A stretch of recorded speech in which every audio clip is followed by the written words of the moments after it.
In times gone by, one quarreled oft with Guizhong concerning mechanical principles. We each had our ideals, and neither would yield. Under the pretext of a social gathering, one invited the impartial Rex Lapis to judge the quality of our creations. But Rex Lapis declared that Guizhong's obscuro vulpus mechanism was superior. Though one was too proud to acknowledge it, in one's heart, one knew that Guizhong was indeed the superior talent in the mechanical arts. As for the story between Guizhong and Streetward Rambler, that begins with a certain bell. In Guizhong's opinion, while mechanisms were no substitute for human composers, they were yet capable of producing simple but fine melodies. But Streetward Rambler believed music to be an expression of the soul, an emotional enterprise that could never hope to be replicated by machinery. They argued endlessly, until one asked Rex Lapis to intercede. He confiscated the bell and designated it for ceremonial use.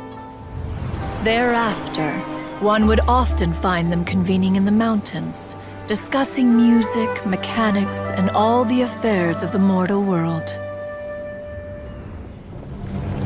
But these good times were not to last. War broke out between the gods, and soon engulfed the Guili Plains. Guizhong was overpowered by the enemy, and fell in battle. When Streetwood Rambler and I arrived at the scene at long last, all that remained among the ruins was her lifeless body. After this, at Streetwood Rambler's request, Rex Lapis granted her the cleansing bell for safekeeping. To honor our friend's memory, one made a few finishing touches to her ballistic device. Many lantern rites have passed since then. Many greetings and goodbyes. Upon what do you gaze? The Guili Plains? No. It's everything.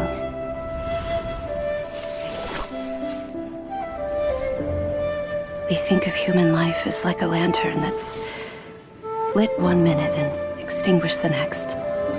But are we Adepti so different? Perhaps as dust settles after a storm, we too must one day return to the world below.